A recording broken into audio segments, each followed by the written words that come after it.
In the heart of Manhattan, where ambition pulses through every sidewalk crack and wealth hangs like perfume in the air, lived a man who had everything, except the one thing he never knew he needed.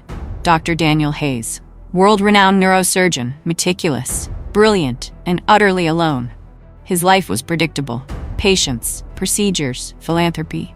No drama, no distractions. Just scalpels, silence, and surgical success. Until she walked in. The lady in red flowing dress with eyes like a storm. Amara Sinclair, a woman with elegance carved into her bones and secrets stitched beneath every smile. Daniel's eyes catch hers from across the room. He is stunned by her beauty. He keeps his eyes on her until she accidentally bumps into him, or so it seemed. She was magnetic, enchanting, said she curated art for global humanitarian causes. A woman who believed in healing the soul just as he healed the brain. And Daniel? He fell. Hard. Faster than he thought humanly possible.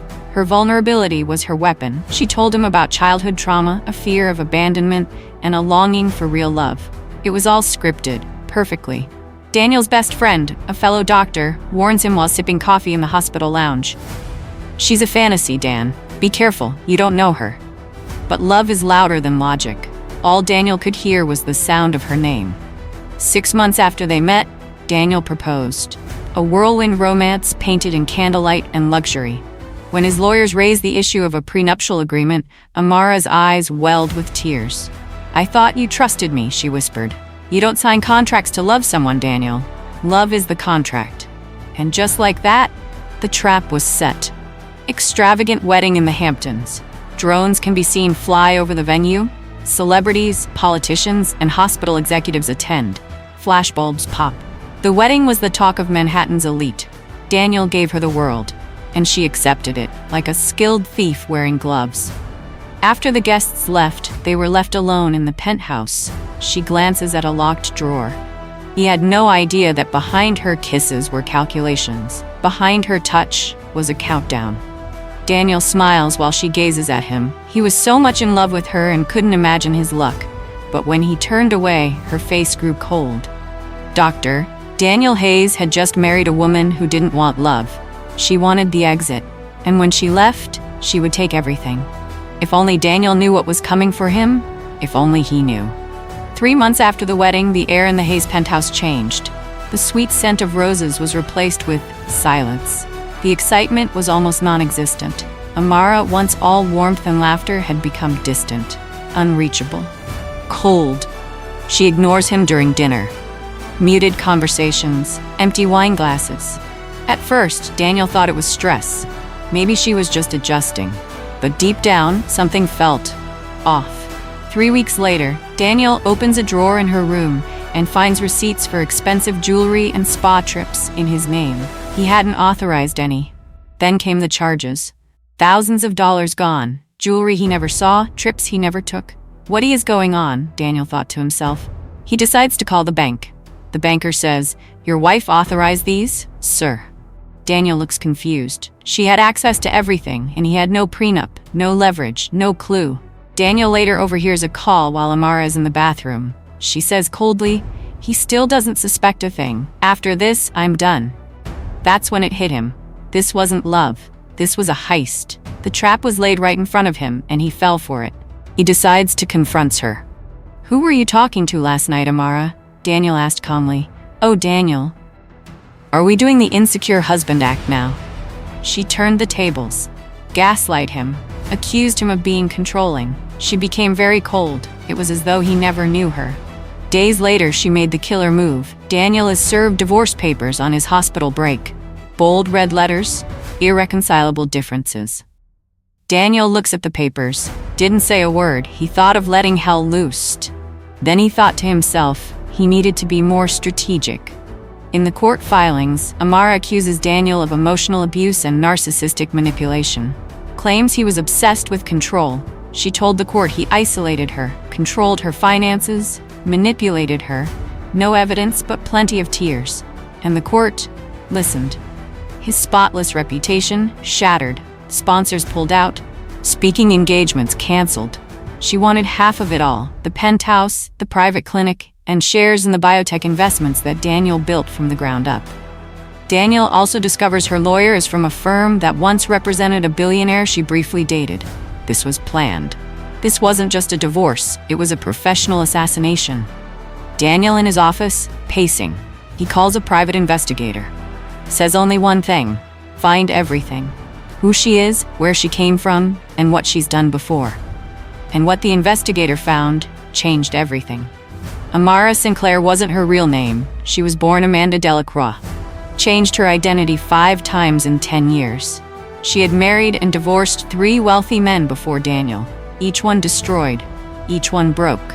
She always won in court, always vanished afterward. The investigator finds a private vault in the Cayman Islands registered to a shell company under her alias. She was funneling assets, hiding funds, and Daniel had signed over power of attorney for their joint investments 3 weeks into the marriage, manipulated by trust. Daniel presents the evidence of her past in court. But Amara's lawyers cry inadmissible. The court refused to consider the hidden past, too distant, too circumstantial. She walked away with a $3.2 million settlement and the penthouse. Dr. Daniel had fallen. He sits in a hotel room, suitcases, 1 lamp, no furniture. Daniel lost almost everything: the home, the fortune. Even the board threatened to suspend his license pending conduct review. While dealing with his pain, a journalist approaches him with an anonymous tip. You're not her only target, and someone wants to talk.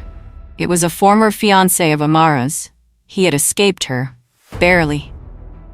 With the journalist's help, Daniel uncovers a breadcrumb trail.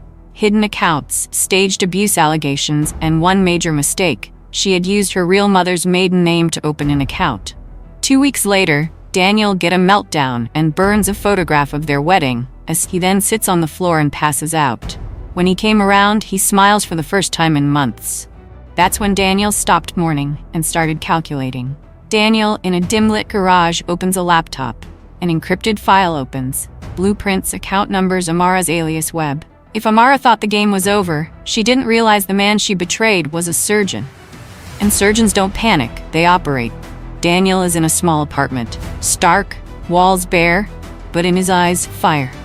Determination. Daniel Hayes had been dissected, professionally, financially, emotionally, but he wasn't dead. He was diagnosing a new operation. This time, she was the patient. The counterstrike begins. Daniel puts a call through to the investigative journalist. Whiteboard full of photos and connections behind him. Amara at the center. Amara had destroyed rich men before, but this time, she left a trail. And Daniel had scalpel precision focus. Daniel reaches out to a tech-savvy friend from med school who helps him decrypt old emails between Amara and her handler, a powerful fixer for corrupt elites. They uncovered a secret syndicate of high-class marriage scammers, lawyers, realtors, even therapists, in on it. Amara was a key player. Daniel just needed to bait her into making a mistake. Daniel launches a fake startup, a luxury wellness app, supposedly funded by an overseas billionaire. He created a shell company, partnered with a PR firm, and held a flashy launch party in Manhattan. Word got out fast, including to Amara. Amara sees the news on her phone, smirks, texts someone he's dumb enough to rebuild. Round 2, she reached out, a casual encounter at an art gala, a few laughs, a shared drink. She thought he still wanted her. Daniel plays along, polite, charming, nostalgic. He even pretends to regret the divorce. She took the bait, and Daniel recorded everything. Daniel listens to the recordings, and it was incriminating enough. He now shares his findings with the journalist. But no media house will touch the story. Amara's fixer has deep ties in elite circles. So Daniel goes rogue. He creates a documentary-style expose. Anonymous testimonies, financial evidence, deepfake breakdowns reversed by forensic experts. The video goes live at midnight.